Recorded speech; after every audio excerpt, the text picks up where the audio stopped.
Okay, तो SLR का Gauss से लॉ से रिलेटेड एक इम्पोर्टेंट एग्जांपल्स है।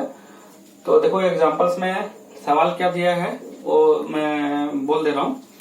बोल रखा है कि एक रिंग है और उस रिंग को हमने कुछ चार्ज क्यू अमाउंट का दे रखा है, यूनिफॉर्मली चार्ज रिंग में डिस्ट्रीब्यूट हो गया है और वो रिंग को एक स्पीयर के अंदर में डाल दिया गया। मतलब इस तरह से एक रिंग है, जरा समझो, एक रिंग है इस तरह से और वो रिंग को हमने क्या किया हुआ है, एक स्पीयर के अंदर डाल रखा है। जितना साइज का रिंग है उतने ही रेडियस का स्पीयर है और हमको बोला गया है कि स्पेरिकल सरफेस के साथ में ये रिंग के द्वारा कितना फ्लक्स होगा।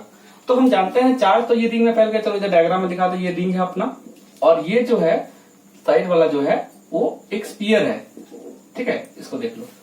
तो रिंग का कुछ हिस्सा जो है वो स्पीयर के अंदर में एंटर कर गया है और चार्ज को हमने पूरा एंटायर रिंग में फैला के रखा था, क्यू चार्ज को एंटायर रिंग में फैला के रखा था और वो रिंग को हमने क्या किया हुआ है ना, एक स्पीयर के अंदर में डाल रखा है। रिंग का जितना साइज है रेडियस जितना है, स्पीयर का भी उतना ही साइज का ही रेडियस है।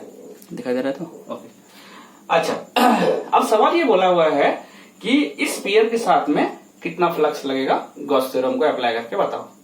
तो इंपॉर्टेंट चीज है कि ये स्पीयर के साथ में कितना फ्लक्स लगेगा वो निकालने के लिए इस स्पीयर के अंदर में कितना चार्ज है वो निकालना पड़ेगा। यदि स्पीयर के अंदर में चार्ज का वैल्यू मिल जाएगा तो flux link with the sphere equal to charge enclose by the sphere divided by medium. तो मीडियम तो कुछ भी नहीं दिया है, वैक्यूम लेके चलेंगे तो epsilon not. This is the flux. हमको टेंशन ये है, हमको जानना ये है कि ये चार्ज जो एनक्लोज स्पीयर है उसके अंदर में कितना चार्ज एनक्लोज होके है। तो रिंग में पूरा एंटायरली क्यू चार्ज को डिस्ट्रीब्यूट किया है, लेकिन क्यू चार्ज का वो वैल्यू जो कि इतना लेंथ में, मात्र ये सेक्शन देख लो, ये सेक्शन में है जो कि स्पीयर के अंदर है, इसमें कितना चार्ज है ये हमको निकालना पड़ेगा। क्योंकि हमको जिसके साथ फ्लक्स निकालने के लिए बोल रखा हुआ है उसके अंदर कितना चार्ज ये मालूम होना चाहिए। तो हम लोग देख रहे हैं रिंग में हमने चार्ज दे रखा है और रिंग को हमने क्या किया, स्पीयर के अंदर कुछ हिस्सा डाल के रखा हुआ है। और याद रखने का चीज है कि जितना हिस्सा डाला हुआ है, क्वेश्चन में डायग्राम ऑलरेडी दिया है, जितना हिस्सा डाला हुआ है ना, ये हिस्सा, इसमें कितना चार्ज है हमको निकालना पड़ेगा। तब जाकर के ये इतने ही, जो इतना लेंथ में जितना चार्ज रहेगा वही स्पीयर के अंदर का चार्ज होगा।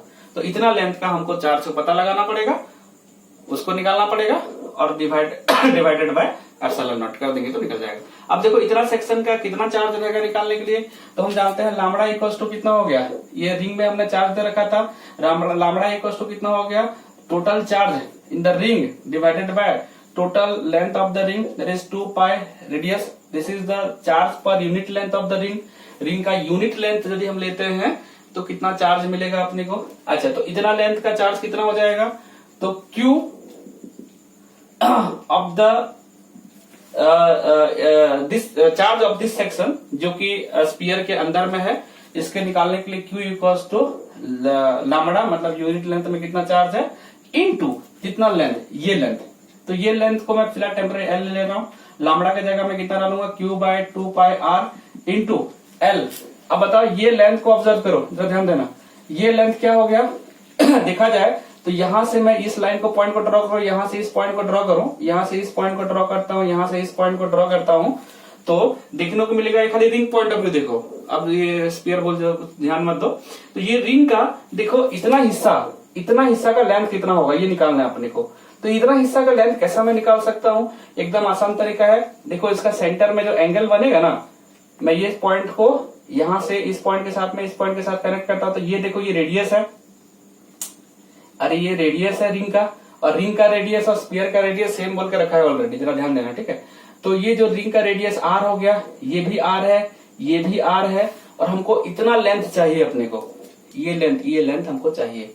तो याद रखे रहो जब सेम रेडियस होता है तो यहाँ पे एंगल जो बनता है अप्रोक्सीमेटली एग्जैक्टली 120 डिग्री बनता है। रिंग को यदि हमने रिंग और स्पीयर, या ऐसा मान सकते हो दो स्पीयर को एक दूसरे से मर्ज करा दिया है, जैसा कि इसका सेंटर और इसका सेंटर है ना, दोनों का सेंटर एक जगह में, ये जगह में है, और यहाँ पे शायद तक लिख के रखा है पेरिफेरी, एक वर्ड यूज करके रखा हुआ है। मतलब रिंग का जरा ध्यान देना, रिंग का जो सेंटर है, ठीक है, वो और जो स्पीयर बनाया गया है उसका सेंटर वो रिंग के ऊपर में है, मतलब रिंग का जो सर्क्यूम्फेरेंस है, रिंग का जो सर्क्यूम्फेरेंस है यहाँ पे, तो इसी को पॉइंट, उसी को सेंटर करके स्पीयर बनाया गया है। मतलब ऐसा हो रहा है कि ये रिंग का जो पेरिफेरी है या रिंग का जो सर्क्यूम्फेरेंस है वो स्पीयर का सेंटर को टच कर रहा है। सिमिलरली स्पीयर का जो पेरिफेरी है उस रिंग का सेंटर को टच कर रहा है। ऑलरेडी सवाल में दे रखा है उस चीज को। तो उस केसेस में यहाँ पे एंगल बनते हैं 120 डिग्री। इसको याद रखना, यहाँ पे एंगल बनते हैं 120 डिग्री। ओके, वीडियो का खत्म हो रहा है। तो 120 डिग्री बन रहा है यहाँ पे, जरा ध्यान देना। तो इन दैट केस तो ये एल का वैल्यू कितना होगा, यहाँ पे देखो एल, ये लेंथ निकालना है। तो ये लेंथ इक्वल्स टू, मैंने पिछले वाला वीडियो में आर इंटू थीटा इसका फॉर्मूला होता है। आर से आर कैंसिल हो जाएगा, थीटा का वैल्यू तो Q divided by 2 pi. Theta का वैल्यू कितना हो जाएगा, थीटा का वैल्यू हो जाएगा तुम्हारा 120 डिग्री 2 पाई बाय 3। पाई से पाई कैंसिल कर दो, 2 से 2 कैंसिल कर दो, क्यू बाय 3। मतलब टोटल चार्ज जितना रहेगा उसका क्यू बाय 3 हिस्सा ही इस लेंथ को मिल रहा है। तो यदि क्यू बाय 3 लेंथ को इतना हिस्सा क्यू बाय 3 चार्ज मिल रहा है, मतलब टोटल चार्ज का 1/3 हिस्सा इसको मिल रहा है, तो इसके साथ फ्लक्स कितना रहेगा, तो फ्लक्स इक्वल टू कितना, स्मॉल क्यू का वैल्यू निकल गया। तो flux equal to charge enclose by the sphere, जो कि होगा capital q by 3 divided by epsilon naught, मतलब क्यू बाय 3 एप्सिलॉन नॉट। ये वैल्यू हो गया। ठीक है, तुम लोग देख लेना जरा सा, जो दिक्कत आएगा मेरे को बता देना।